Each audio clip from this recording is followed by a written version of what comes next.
All right, folks, hit the download button of Technology Geek Podcast, the #1 podcast on the EMC Radio Network. And today, folks, we have a very special guest. We have a Star Trek expert with us tonight. Okay, this is a special Star Trek episode. You guys have asked for it. I am going to do it. We have Howard joining us. Remember, he joined us a few weeks ago. He's joining us again tonight. Howard, thank you for coming on the program. No problem. So Howard's here to talk to us about Star Trek. Now, Howard, you've been watching Star Trek longer than me. I mean, do you want to just give? How did you really get into it though? I sort of as reruns when the original series was repeats. I started watching it. Then when I was probably 4th grade, Star Trek: The Next Generation came out, and I immediately got hooked on it. I remember as a kid going to the movies, seeing Star Trek 3 in the movies, and then The Next Gen came out, and I kind of stayed with it from then on. Started reading the books from the original series, Next Generation books, and kept going with it up until recently with Star Trek Into Darkness. Yeah, are you a big fan of the reboot or no? I can take or leave it.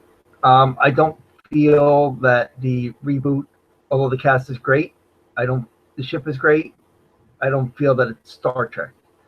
It doesn't feel like Gene Roddenberry's vision of Wagon Train to the Stars. It feels like a sci-fi adventure, just happened to be themed Star Trek. Don't get me wrong, I love the special effects, I love the way the ship looks, but to me it's not the Enterprise, it's just a ship with the same name, and just similar named people of a crew.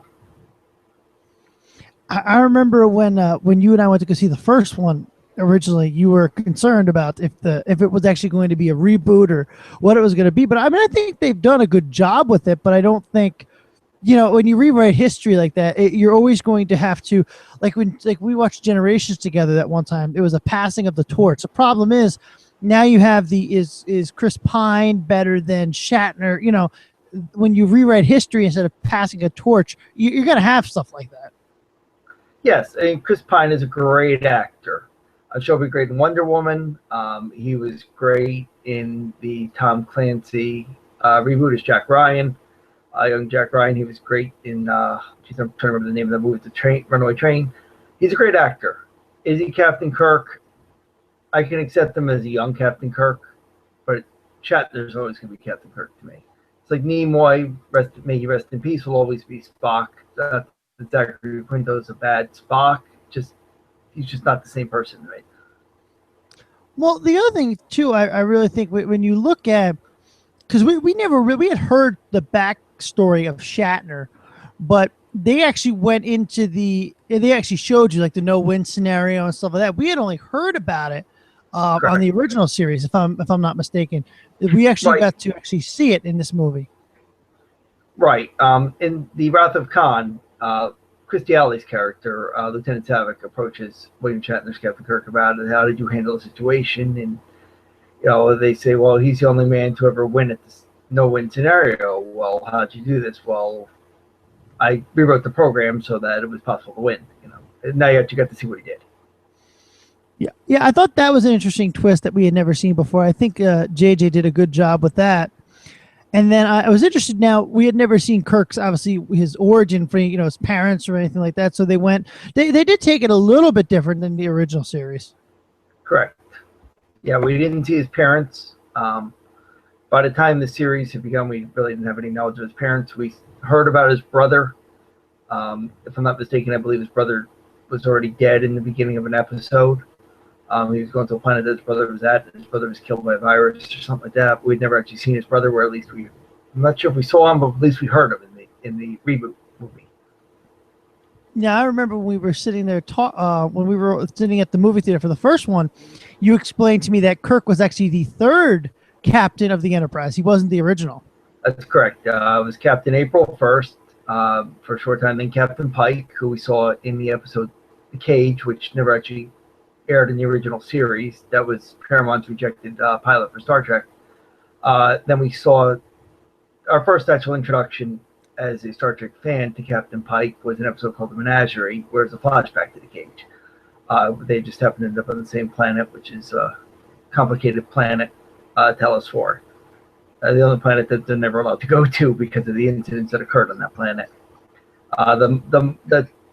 The people, the indigenous population of the planet had telepathic and mind control abilities. They can make you think you're hitting the open a channel button and you could be hitting self-destruct, It was complicated, but that's the first time we saw Captain Pike, and then eventually Captain Pike retired, moved on, whatever he did. They never actually explained it, and Captain Kirk took over as captain of the Enterprise. Yeah, and in the movie, he got bumped up really quick there. If you remember, he was like, "Oh, you're running the ship now." It was just kind of like a real quick passing of the torch kind of thing. Everything was quick. McCoy becoming chief medical officer was extremely quick. It's like, "Oh, Dr. So-and-so's dead. Well, now you're chief medical officer." "Oh, yeah, really? Thanks." So. Well, the funny part about that is, for those of you that don't know, Howard got me turned on to the original movies, which I had not seen. I grew up watching Next Gen. The first captain I knew was Picard, and then I'll never forget the first time you and me were watching a original Star Trek movie. I said to Howard, I said, "Howard, why is Kirk going on an away mission?" And Howard's response back to me is, "Kirk is the reason why captains don't go on away missions now." Yes, Kirk. This was Wagon Train to the Stars. This was all about exploration, meeting new people, and they injected romance. You have to remember the time period in which the original series aired. This was Vietnam. This was the hippie generation, and they wanted to do something more appealing. This was supposed to be the Wild Wild West meets sci-fi. That's really what the original Star Trek was. So that's why Kirk had a woman in every port, so to speak. But yes, he's the main. He also got into quite a bit of fights on those planets, if you remember right. That's why they kind of don't let the captain off the ship. That's how many times could he be killed if he wasn't careful. Yeah, and the other thing too that I didn't realize is like I and some people who haven't maybe have not compared the two, like I said to you many times, like, Howard, why don't they just call Star Command or Starfleet? And you're like, you don't understand. There's not relay stations yet. It's actually too early. Yep, in the episode Among Time, where Spock, Vulcans have to mate every so many years, or bad things happen. They could probably die, from what they said. Okay, they're supposed to go on some mission, and they had to go contact Starfleet to get approval to go change course. Well, by the time they got the response from Starfleet, this was all said and done. They'd already changed course, went to Vulcan. Spock did his thing. They're back on the ship, and they finally, hey, Starfleet's got back to us. He said it's okay to divert to Vulcan. Well, that's 3 days later. So Kirk had to kind of make a lot of decisions off the cuff. What do I do in this situation? Well, there's no real guidelines other than the Prime Directive, which is don't interfere in less advanced civilizations. But that's about it. There's nothing that says, oh, well, if this and that. So he couldn't exactly call for help, so he decided on the fly what he was going to do.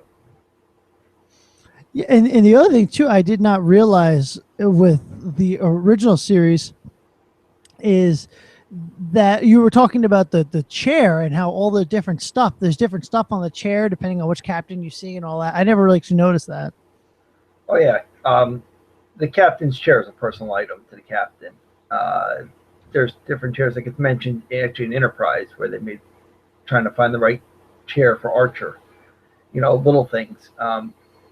Kirk's chair has buttons on it, which are basically he can do a red alert. He could probably take control of the ship if he had to from that chair. He can contact anybody. So basically, if somebody gets incapacitated, he has to go do something. He's not just sitting there watching stuff go on. Picard's chair is a little different. The Enterprise D is set up for 3 people to sit in that center console. The XO, the captain, and then another officer. Generally on Next Gen, it was, of course, the counselor who was his advisor. But yeah, he didn't have as many gadgets, but if you notice, Riker had gadgets on his console. So what the captain had was a red alert button in Next Gen, and I believe an internal comm button. And I think that was all Picard really wanted on his chair. So the chairs are, by the way, you went dark. We can't really see you too much. I guess the light went out or something. Better, worse, different. I'm trying to think what else I can do here to get more life for you, Brandon. I'm sorry. Yeah, that's okay. I did not realize, though, that the chair was customizable. Yes, the chair is customizable. The actual bridge is really customizable, too, to the ship. It's actually considered a pod on the actual vessel. that's been mentioned in tech manuals and books, more so than anything else. But that can actually be replaced on it. So if they need to upgrade things, make changes, whatever, they can do that on the fly, basically. Take it back to a space dock and make those changes. Now there's some other things too we had talked about, and when we got watching the original series, that I didn't notice, and you explained to me that Picard was a very by the book captain, where Kirk was not. Correct. Well, Picard is a diplomat, more than anything else. He likes to play things by the book, how things should be done, follow the rules. There we go. You're really bright now. There we go. Light bulb went on. Yeah, something like that. All right. So Picard will follow the Starfleet regulations to a T. That's how he is. Picard learned as a young man, basically follow the rules and you'll live. He got stabbed. He was a young cocky cadet, got into a fight with some they're Nausicans, I could be wrong. They're just big burly guys, got into a bar fight with them and got stabbed in the heart. Now he's got an artificial heart, so he's kind of like, okay, maybe I better behave myself. Oh, I didn't know that. I didn't know that. I must have missed that somewhere along the way. I didn't know that. Yeah, it was. I believe the episode was called Tapestry with Q, where basically Picard has a heart attack when they're fixing his artificial heart on the table, and he meets Q, and Q's God. Q's like, okay, well, hey, I can fix this, so you don't have to die here. I can send you back to before this happened. You don't have to get into the fight. You don't need the artificial heart, and you won't be in this situation. And of course, it doesn't go well because this fight, I guess, is what showed Picard. Okay, you could show a little bit of backbone, but don't show too much because once you don't show any at all, you don't advance. But he flashes back to the present. He's a lieutenant instead of a captain. So yeah, that you don't get many Qs in Next Gen. There was a lot of them in Voyager, but you don't get many of Qs in Next Gen. Qs in almost every season of Next Gen. He pops in. He's a big integral part of Picard's life, including in the novels. There are whole novels dedicated to Q. They all take place within Next Gen. You really don't see many of the novels taking place in the Voyager environment. He popped in a lot in Voyager, mostly because he enjoyed Janeway. She wasn't somebody he could torment. She was somebody who stood up to him. Whereas Picard is basically, leave me alone, get away. What Q stop annoying me. Q got a lot of fun out of tormenting him, basically. Now let me ask you a question though. Now we're talking about some of the aliens and stuff like that we've seen in obviously Trek. Now the Klingons, you said that I'm reading here in the notes. You said there was a makeover. There's no head ridge anymore. So if you watch, no, it's not that there's no head ridge anymore. So if you watch the original series, they don't have head ridges. They just look like a bunch of dark dudes with bad mustaches. Also, but when the motion picture started, the Star Trek motionless picture, you see the Klingons and they've got head ridges. They're much darker, much burlier species. And there was no explanation for it. Originally, all the fans wondered, somebody once asked Michael Dorn, who played Worf, at a convention, said, well, do you know why the Klingons look the way they do in Next Gen and the movies versus the original series? And he said, well, we don't really like to talk about it. Maybe there was something that happened between the Klingons in the south and the Klingons from the north, and there was a fight in the winter, whatever. But no, it was actually explained in an episode of Enterprise. Klingons, for those who don't know, are warrior people. And they want to be the supreme warriors. And they were put up against augmented people like Khan, who would those augmented people were able to steal an entire Klingon vessel, kill the entire crew. So they said, hey, these humans are superior to us. This can't happen. We're going to take what makes them special, put it into us. And we're going to be stronger and faster and meaner than before. Well, the side effect was they lost their ridges. Most times they killed them. They found a way to stabilize that, but unfortunately, those that had already been injected with this didn't get their head ridges back. And it said it could take many years before that would ever regrow, if at all, for those people. Maybe their children or the children's children would have it back. And so that was the explanation given in canon as to why the Klingons got their makeover. Whereas reality was they probably didn't have the money to do anything special. And once they had money, it's like, hey, let's go revamp how they look. Nobody will ever notice, right? Well, I think it's funny too. I remember we were watching DS9. When I started getting into Deep Space Nine a little bit. You turned me on to that. When we were watching that, when Worf grabs that the Klingon weapon? What's the name of that thing? The Batman. Yeah, the thing the big thing. Yeah. Yeah, and you're like Worf's no joke with that thing. He practices with that thing like every day. Mm-hmm. Most Klingons do, actually. It's part of their regimen. It's like a martial art to them. If you're into martial arts, and you get a weapon, you get your belt, and okay, you get to choose a weapon. You take that weapon, you practice with it every day because you want to be the best at it. That's how Klingons feel. When they get into battle, they carry a phaser and the batleth and the megalith, which is the smaller weapon. What kind of business is he? I don't know what that was. But yeah, they generally prefer hand-to-hand combat to the laser weapons. Now we have Klingon. Obviously, we have Worf and all that in Enterprise. We have Worf obviously in DS9. What was the aliens we had in Voyage that were on the main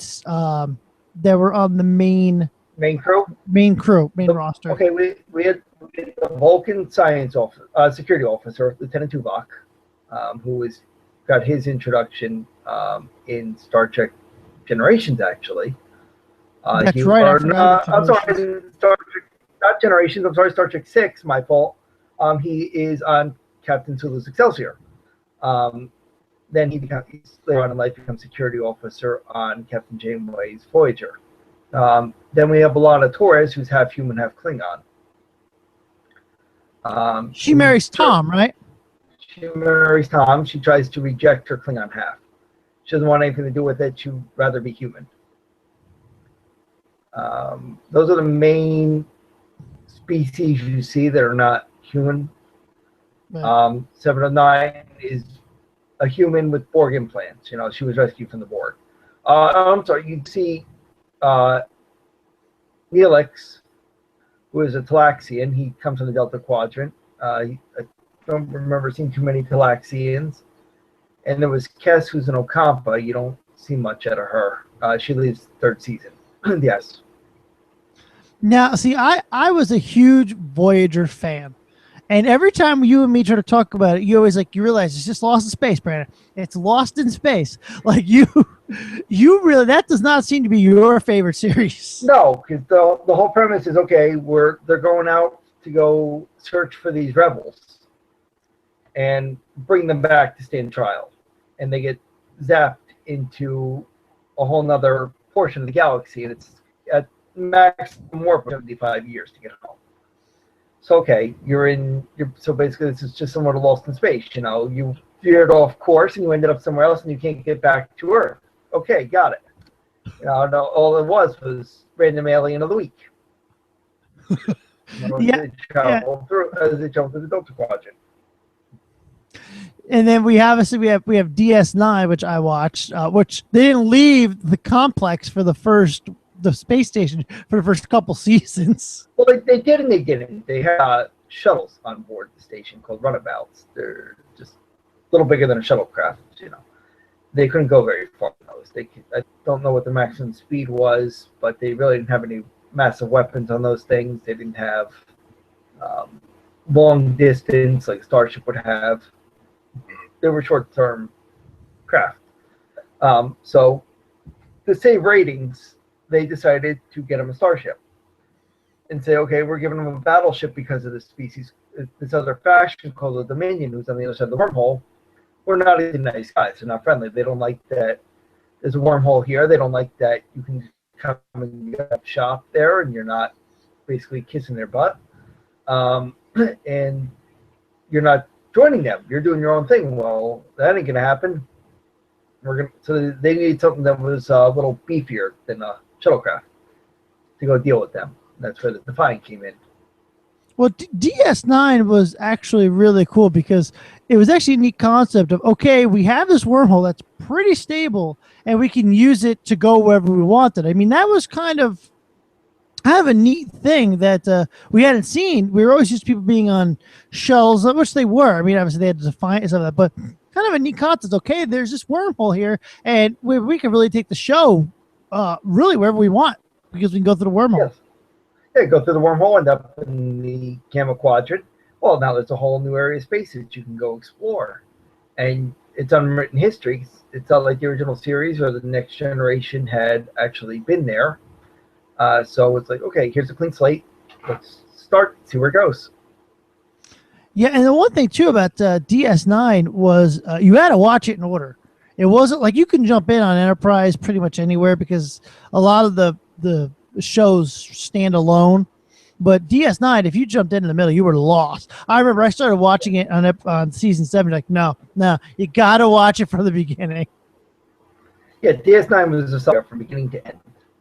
You see Captain, the very first episode deals with then Commander Cisco coming on board, getting this assignment that he doesn't want, has no interest in. He wants to call it quits, finding out he's the chosen one from, for lack of a better term, they call them the prophets, the wormhole aliens, gods, whatever you want to call these guys. Basically said, hey, you're our chosen one. You're the Cisco. We've been waiting for you. We've been waiting for you for a while, to get here. We have plans for you. So we end up staying to fulfill those plans. And it takes 7 seasons for all that to pan out. And then you had I forget his name, the one that shape shifted and all that kind of stuff. Odo, Yeah, Constable Odo. He was a founder, or change depending on what. They didn't know who the founders were at the beginning of the show. He was just called the Changeling because he could change form. And he was a shapeshifter. He wasn't very good at his humanoid form in the beginning. It got slowly better, but he never got to the point where he could impersonate an actual human.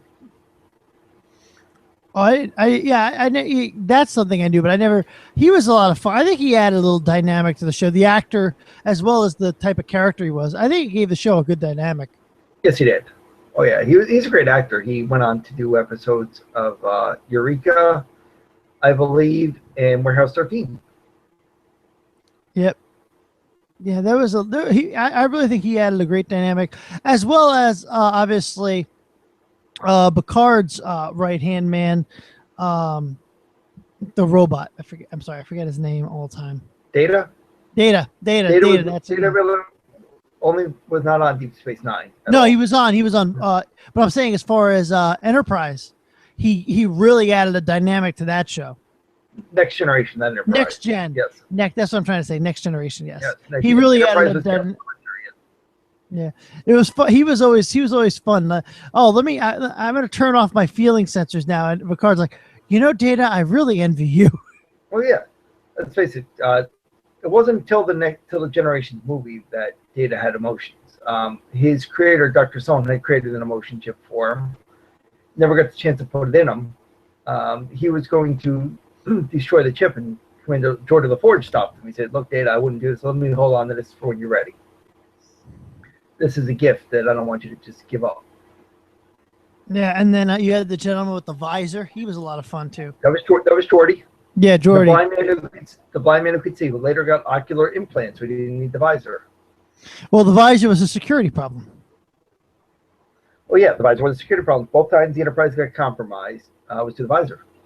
There was an episode of Next Gen where the Romulans used the visor to get control of him, basically manipulate him to try to kill somebody and start a war between the Federation and the Klingons.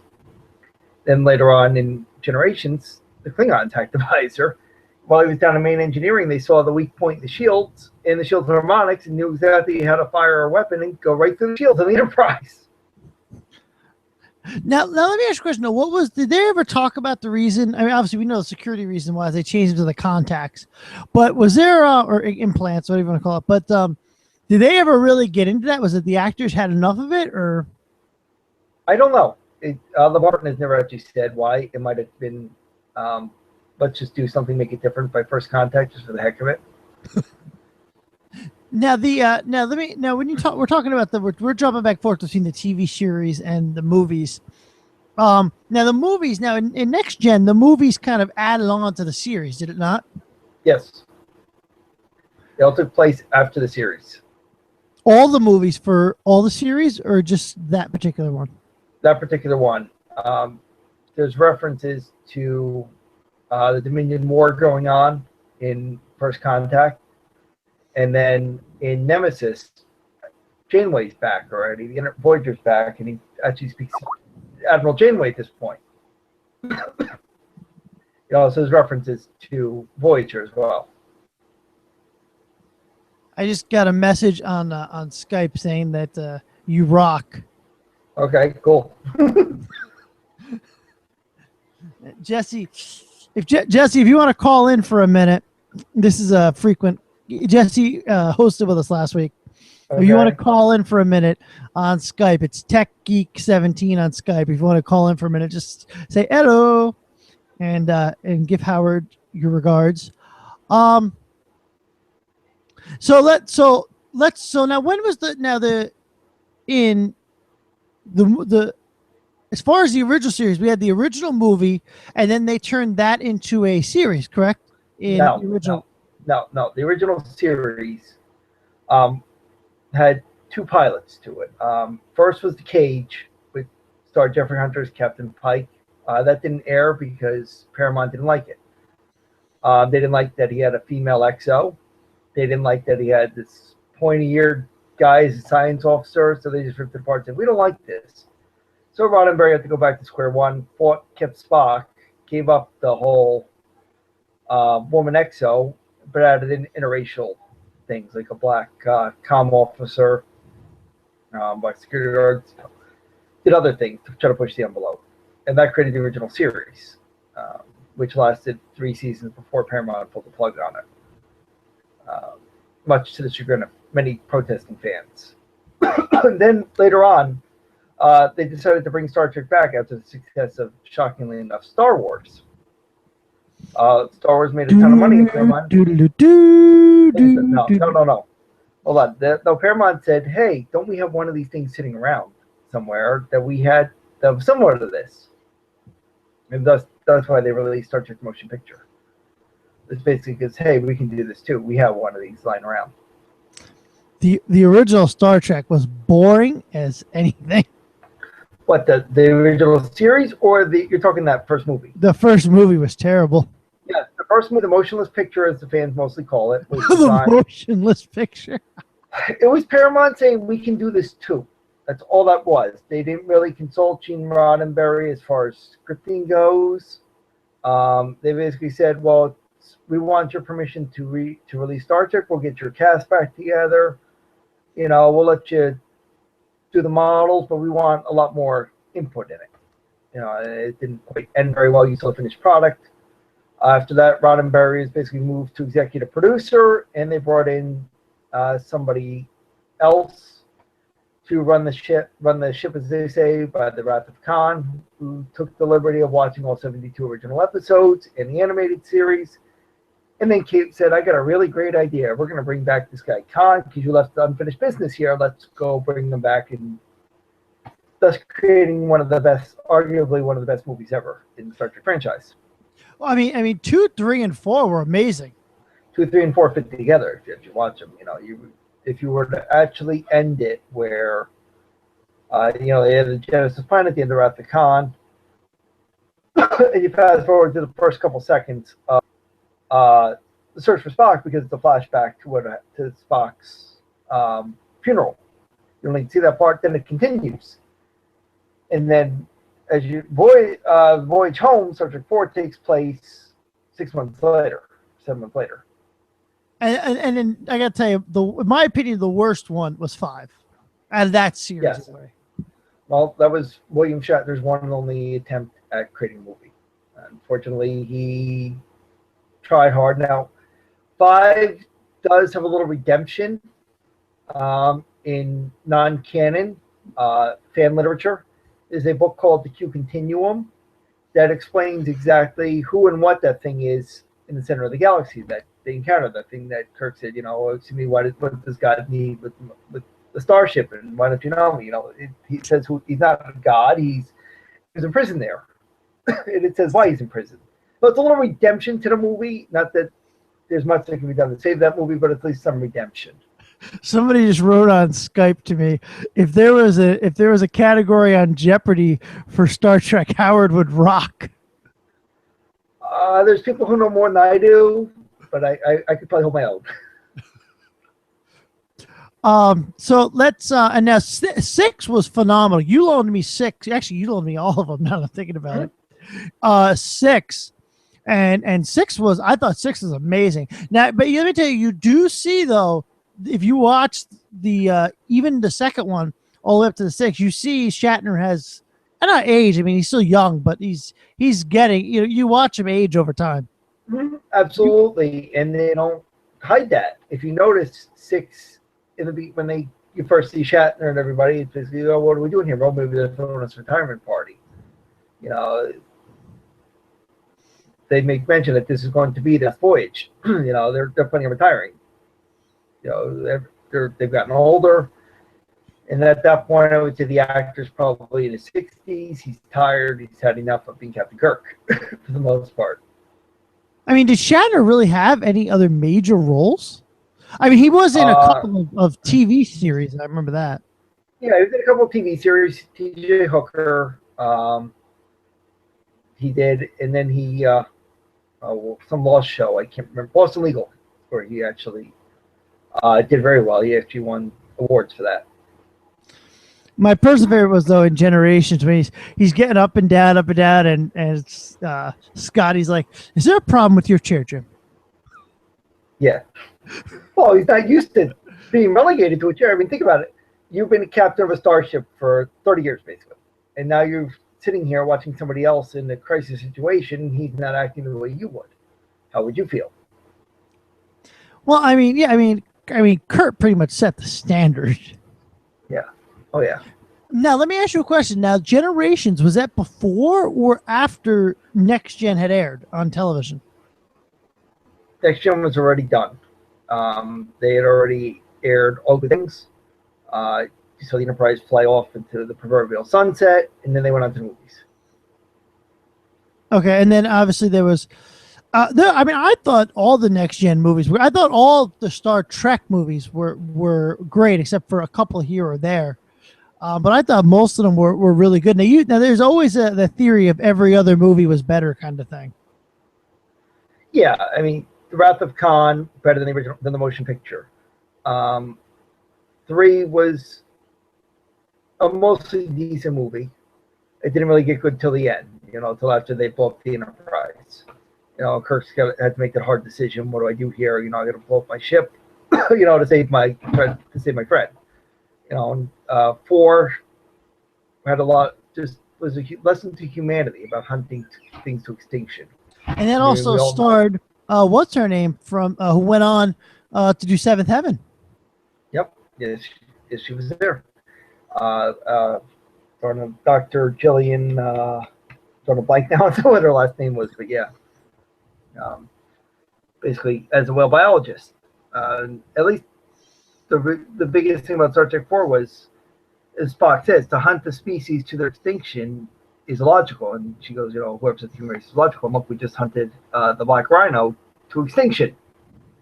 Did we not learn? Have we not paid any attention to even Star Trek from 20 plus years ago? We said don't do this, and we're still stupid. So yeah. Then of course we have 5. Let's go find God. God is out there. Garden of Eden's out there. Well, not really. Nice try, guys. And you have 6. Okay, the undiscovered country. Going to be peace in our time? Well, no, because neither side really wants peace. The higher ups, the people in the Federation don't want peace, and people on the Klan side don't want peace. And they'll work together to make sure there's no peace.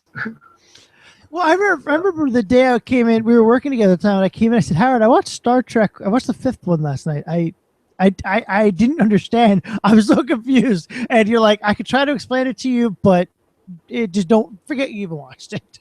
Yeah, it's not even worth noting.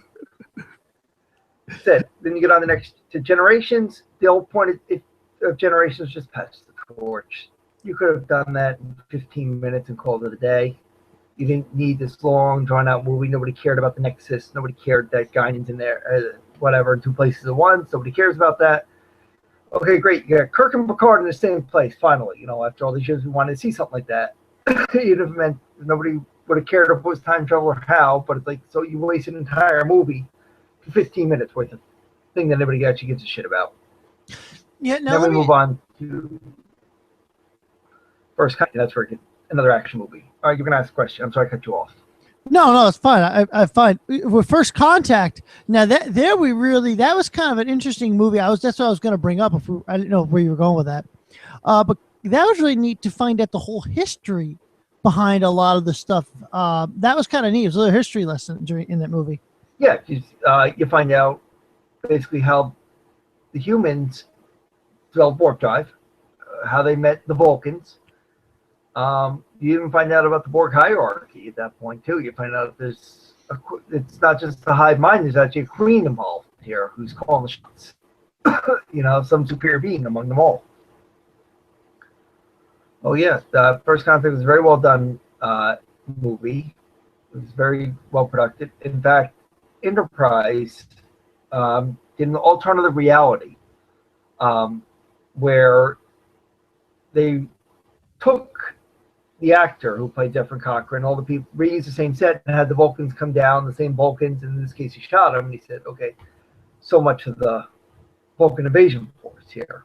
For the alternate reality, it's like that's how powerful a scene this was. Where we actually got to meet the Vulcans, that they decided to reuse it in a different manner. Now, let me ask you a question. Was there any other spin-offs that got their own movie, or is that kind of just an Enterprise ship kind of thing? It ended with Star Trek Nemesis, which was the Enterprise crew under the command of Captain Picard. There has been no other ship since seen in the movies. So those, yes, J.J. Abrams was 1701, which is featured in the movies. This is just a new version of the same ship. Yeah, because like I said, there was never because like Voyager, DS9, Enterprise, none of them ever had their own standalone movies. Nope, none of them got their standalone movies. In fact, Nemesis didn't do as well as they'd expected it to do, so that was the end of movies as far as I thought Nemesis was fantastic. Nemesis was a fantastic movie. Goes along with the other movie theory. Insurrection was a decent movie, but not quite as good as First Contact or as good as Nemesis. But thus, with the age of the internet and spoilers, people knew that a character was going to die. People were not happy that this character was going to die, and it kind of made them not want to see the movie. Yeah, that was a shame because I thought that was a phenomenal. I think all three of those, Contact, all those were Nemesis. Any of the three of those that went off after Generations were great. Oh yeah, they were great movies, but Insurrection just didn't feel like a Star Trek movie despite everything. Yeah. It felt more like, okay, let's just throw in some story about chasing people off their land because we can. It had nothing to do with anything else. It didn't feel like Star Trek. It didn't have aliens we were familiar with. The Klingons, Romulans, whoever. It had just this random people. Now, and then there was that was the planet that they got younger the longer they stayed on, right? Something like that. Not quite completely younger, but it rejuvenated them. Oh, okay. Yeah, I was they were getting younger. It was a good movie though. Kept my attention. It was a good movie, but it wasn't. It's Avatar the same way. Here's let's chase them off their land because we want there. Okay, this goes back to the Native Americans. Let's chase them off their land because we want the oil, the coal, the diamond, the whatever the hell was there. Well, the thing is too, and I have to tell you though, it was cool to see Worf as the comic relief.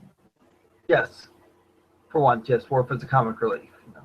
Yeah, it was kind of fun to see that. He slept in and was late for a shift. It's like I don't know how they do things on Deep Space Nine, but here we report on time for our shifts. And then, there were so many. Then you had what was the one with that was the one with the Borg as well, that Insurrection. No, that was First Contact. The Borg. First Contact had the Borg, that's right. Yeah, what the Borg had done was come back in time to stop humanity from going to warp space. To warp speed, not meeting the Vulcans, not allowing any of this to happen, then they would have been easier to assimilate at a later time. Now, the other thing neat about the Borg was that was actually I remember that was in the original, not on the original series, but the Next Gen series, and I remember that was very controversial for the time. A captain getting captured and all that, and then his whole crew having to risk everything to get him. I remember there was a lot of buzz about that, even without the internet at the time. Well, there was a lot of buzz because they also ended the season with that. It was a late ending of the season. And it's like, yeah, the captain gets assimilated, and it's to be continued. What do you mean to be continued? What the heck is okay? When is next season? We have to wait the entire summer to find out what's going on. What do you mean we're gonna wait the entire summer? No, I want to know what happened to Captain Picard. It's like it was actually very well done, and it was the first time that they had done a massive cliffhanger like that. Yeah, that was. I remember, and you're talking a time before the internet, and I remember just the buzz about it. I mean, I was still in school at the time, but I remember just the buzz about that was without the internet. I mean, imagine what it would have been nowadays. Well, yeah, nowadays it would have been. Well, then we got a spoiler. What happens? Well, I remember discussing this with my friends, who are also Star Trek fans. Like, what's going to happen? Is Q going to save Picard? How they getting him back from the Borg? He's the cutest now. What gives? What are we going to do here? Is this a way of ending the show? Nobody knew what was going to happen. Well, and I remember too, and to credit to big time Trek fans like you, they were Trek was. I hate to say this, but it was always felt like it was on the verge of being canceled. It was just a feeling you got all the time from Paramount. Yeah, because Paramount got bored with the show. They didn't know what to do with the show. Here's a show that's popular with a niche set of fans who will watch it intensely. Hardcore fans at that. Absolutely, and they will go to bat for the show.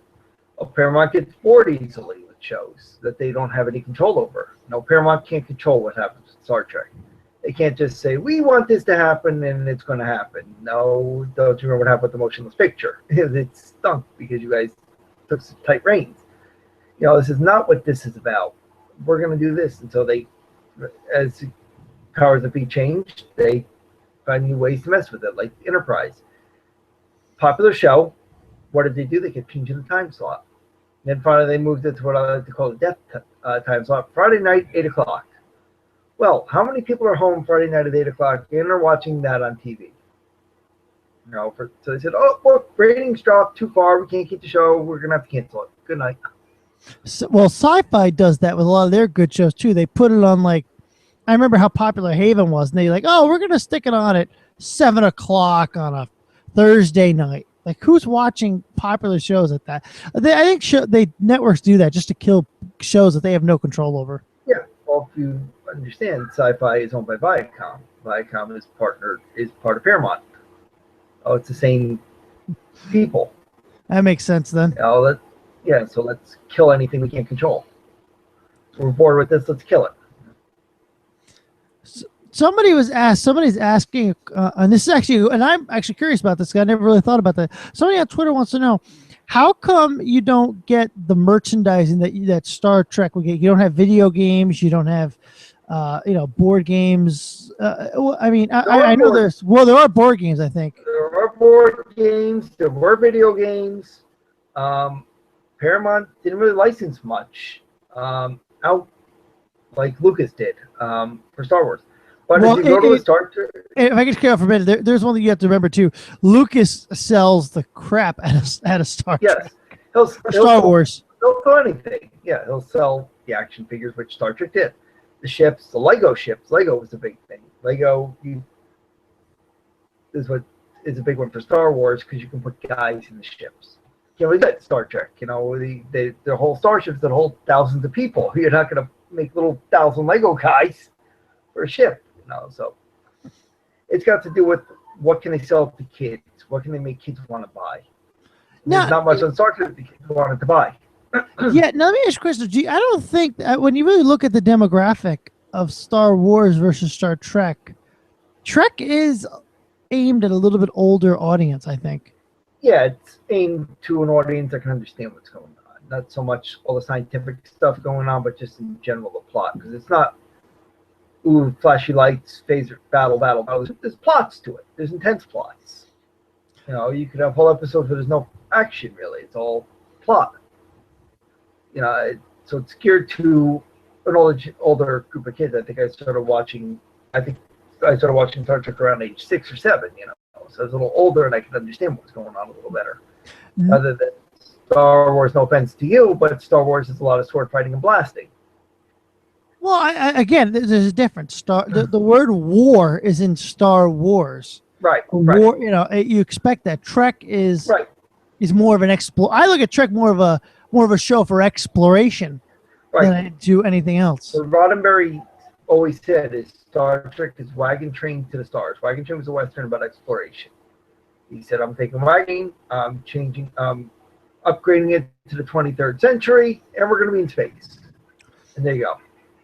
The best scene, in my opinion, and you can tell me if I'm wrong or not, is when they're walking through the hospital during, I believe it was during, I think it was when they went to save the whales.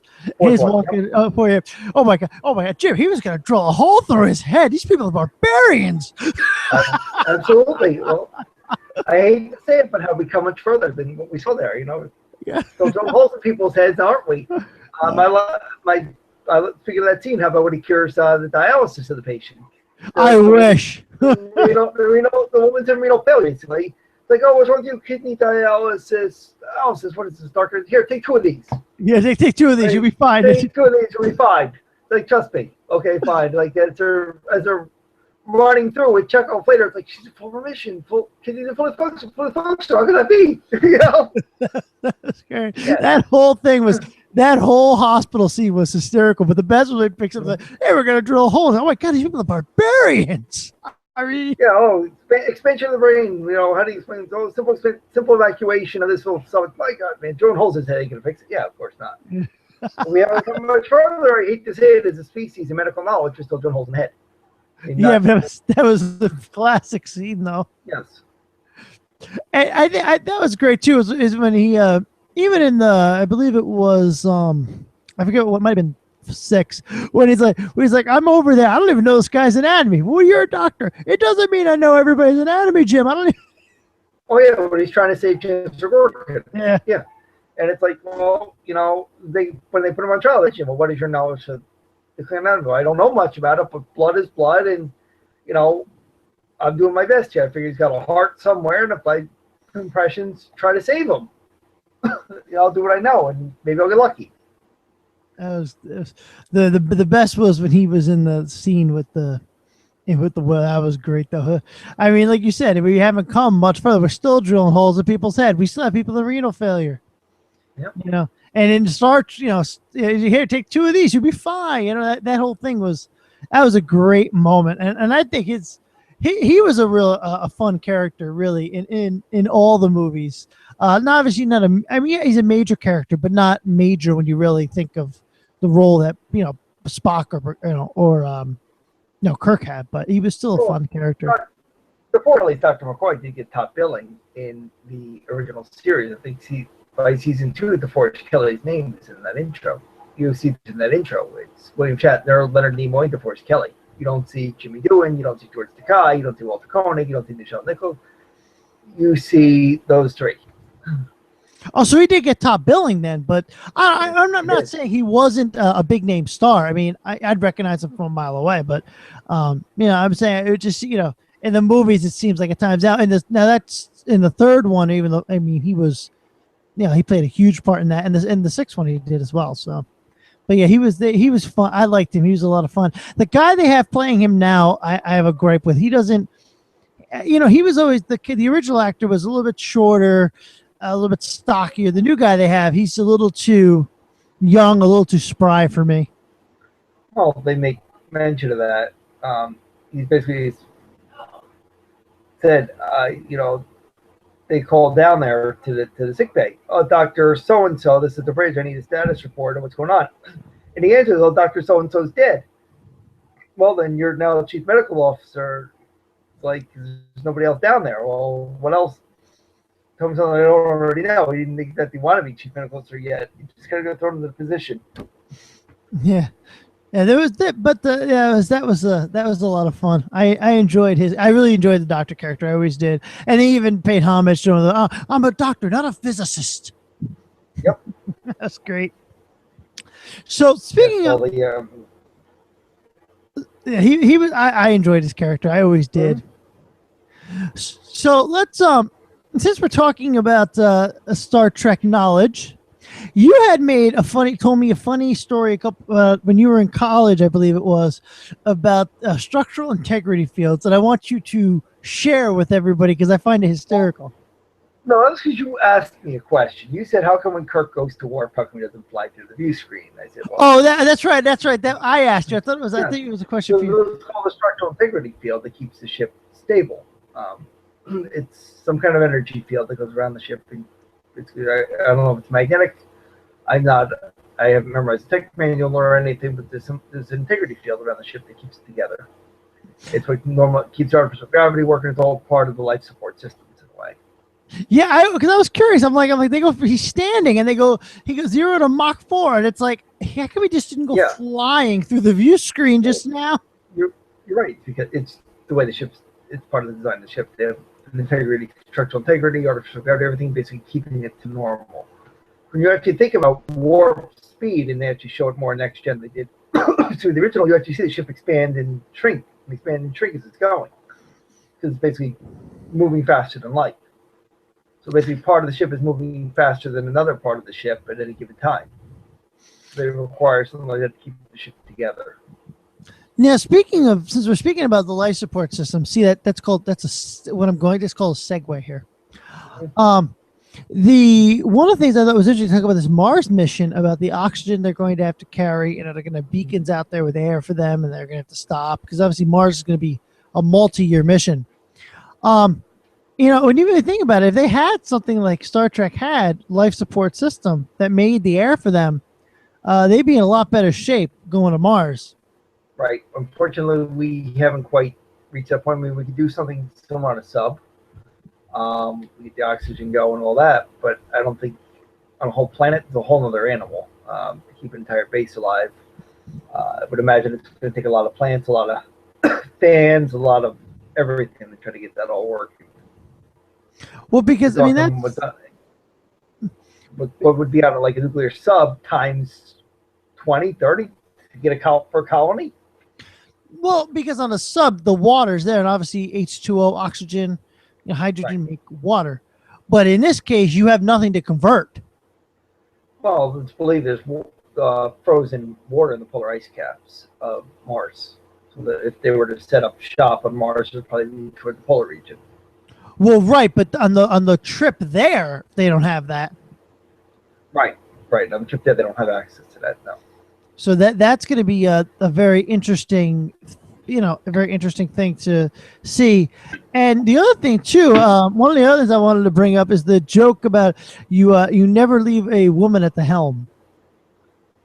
Because every time we do, we get a crashed Enterprise. We have Deanna Troy, the counselor, the advisor, was at the helm. The ship got damaged. 10 generations when they've been attacked. The Klingons, the shields are compromised, all this stuff. Riker has a bright idea. Let's get evacuated. Everybody in the saucer section will jettison the star drive section. Great. Deanna, you're taking the helm because of whoever was supposed to be at the helm got hurt. Okay, fine.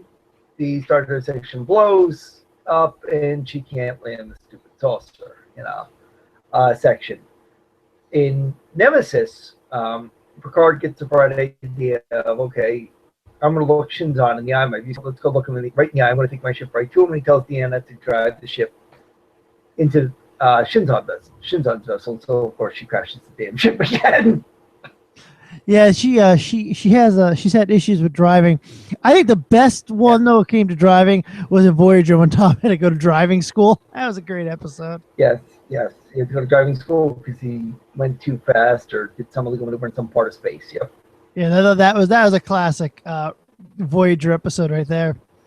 Then obviously we're talking about let's talk about a little about the fandom, the Star Trek you said continues in phase 2 and all that. Let's get into that because it's on the show notes. I wanted to ask about that. Yeah, absolutely. So Star Trek, as you know, got canceled after season 3. There were plans for Star Trek to go further, including a revival of Star Trek with slightly modified ship and just upgrading the crew a little bit and maybe even changing out captain. Well, never materialized. Because Paramount said, no, we're not going to allow that. Fans have done it now. There's a fan-made series where they take on the roles of Captain Kirk, Mr. Spock, Dr. McCoy, Mr. Scott, everybody. One of them is Star Trek Continues, and one of them is Star Trek Phase 2. Star Trek Phase 2 is taking place after the original 5-year mission has ended. You see that they take a quick break from it, and the Enterprise gets slightly upgraded, new warp nacelles, and I think also a different saucer, slightly modified saucer. At this point, it's complete refit that you see in Star Trek, the motion picture. But yeah, it's just continuing voyages. And Now, Star Trek continue. Now, what was the you talk about the continues, 5-year mission? The 5-year mission. So, if you remember the original series, Space Final Frontier, these are the voyages of the Starship Enterprise. Their 5-year mission is to seek out new life and new civilizations. So they didn't get 5 years; they got 3 years. You know. So what happened in those 2 years? That's where Star Trek continues. Sea lice. Okay, that makes sense then. Okay. And these are all fandom based. And if you look, there's fandom based ones that take place. Just the title of Star Trek, and they're not having anything to do with Captain Kirk or any of that, taking place after the Dominion War. In the Next Gen era. You have fans that have made series that are taking place during Kirk's time, not Kirk, but just other starships in the same universe. So the fans have taken Star Trek and given it a life of its own, away from Paramount's control. And there's web series that have been created. Axanar, which Paramount is suing. They created this because it looks too good. It looks like a competition for that. They don't like it. And this is supposed to take place before Kirk, before Pike even. Axanar deals with the first battles with the Klingons, first encounters with the Klingons. I have a question on Twitter. They want to know, why did they use a star date? I don't actually know the answer to that. In Enterprise, they don't. They give a specific date. I think it's because as things progress, they had more species on board that were not necessarily from Earth or human. Let's face it, you had a Vulcan on the Enterprise. In the show Enterprise, you saw the Andorians. Well, it's not 2016 on Andoria or Vulcan, so it doesn't quite sync up. And once they became all part of the Federation, they created the Starfleet, the Federation, and all this. They probably came up with some universal time. That's why they have our dates. At least that's my theory on it. I'm sticking with it. It makes sense. So we talked about a lot of different things, obviously, but like I said, the interesting thing when you talk about Trek and stuff like that, and you talk about the series and stuff like that, is how, like you said, is these people are cheap, just keep the show going, and the quality of some of these web series, like you said, Paramount's suing them just because they're just so good. Yeah. And Paramount doesn't seem to have a problem with your basic web series, but when it looks as good or better than what they can produce, they're not happy. Now, let me ask you a question. Do they ever, these people from the web series, do they ever get anybody from the original series? Absolutely. Star Trek Phase 2 got Walter Koenig to make an appearance. They did an episode where the character of Chekhov got some kind of disease and was aging him. And so they brought in Walter Koenig, who played Chekhov in the original series, to be Chekhov in their web series. That's really cool. Yeah. Fortunately, they haven't brought in too many others for the original series. It's getting harder as they got older. You know, unfortunately, some of them are no longer with us. Jimmy Doohan, DeForest Kelly, Leonard Nimoy, no longer with us, so it's a little hard to bring in for cameos, unfortunately. But there's always that hope that maybe William Shatner will make a cameo or somebody. Maybe Sakai. Shatner's got to be getting up there. Shatner is probably late 70s, early 80s. Wow. Did you say he has the best toupee or something like that? Best toupee in the market. Nobody knew it was a toupee. Until we kind of said it one day. Now, the one thing I do want to, and you had told me about this, apparently he has some kind of issue with an ear from an accident on set. Not Shatner. Who was it? I don't remember, honestly. I believe Nino. Well, not talking, now we're talking about Nino. I believe Nino was telling me that somebody had an accident on the set. And, yeah, I don't remember who it was. But I remember Nino telling us a story, though. Yeah, I know somebody had an issue, but it wasn't Shatner. Well, and let me tell you, though, he is somebody that, what I think is funny about it, too, is it to me, anyway, it seems like we all know Leonard Nimoy really, he wanted to get away from the Spock character, but Shatner seemed like he really embraced the whole Kirk thing. Yeah, it was just something he liked to do. He had no problem being Captain Kirk, in the overacting. He came from doing things like the Twilight Zone prior to Star Trek, and he just got into the role. He hasn't drifted too far from it. He plays command roles. If you look at Boston Legal, he was a big lawyer. It just he embraced it. Whereas Nimoy didn't want to be typecast. Nimoy was always worried, well, I'm going to be Spock forever. Nobody's going to remember me as anything but Spock. But when they brought the Voyager in, a few years ago, you and I were watching it. He was there. None of Voyager. He was on the remake. The reboot. No. When they brought in the actual real Voyager in for the last voyage from space. Remember when they were building the space station? I don't remember what we're talking about. Sorry. No, I mean, I thought the one spacecraft that they brought in from Space Shuttle Enterprise. Yeah. The original Space Shuttle when they brought that to the Intrepid, not a space station, to the Intrepid carrier to be put on display. Yes, he was there. Yeah, that was and I remember you joking around me saying he's probably just hating every minute of this. Oh yeah, he's hitting every minute. I'm sure he was. I mean, he was paid probably nicely to be there, but yeah, he didn't like being there as Spock. He's not a scientific mind. He's not. He's an actor. And that's all everybody remembers him as is Spock. And curious to note, it's thanks to the ship, the first space shuttle got its name Enterprise because of the fans of Star Trek. They wrote NASA said your first craft to go into space, this reusable ship that's going to traverse the stars should be called Enterprise. Unfortunately, that specific vessel never actually went into space. It went to the edge, but I think as far as it ever went.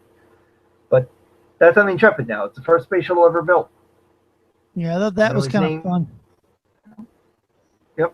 And he was actually there, which I thought was a lot of fun. But you could tell, again, for those guys, it's a job, Yep. Well, he was there when it was brought to the Intrepid, and he was there when it was unveiled to NASA. Originally, the entire crew was there for the unveiling. That's right. I forgot about that. Picture that somewhere when NASA actually unveils that craft. They're all there, present for it, because the fans. It's because of the fans that it was named. Now, one quick question, then we'll wrap it up. Okay. If you were going to put the movies in order, your favorite to least favorite, what would you probably put as your top three for? Top three, Wrath of Khan.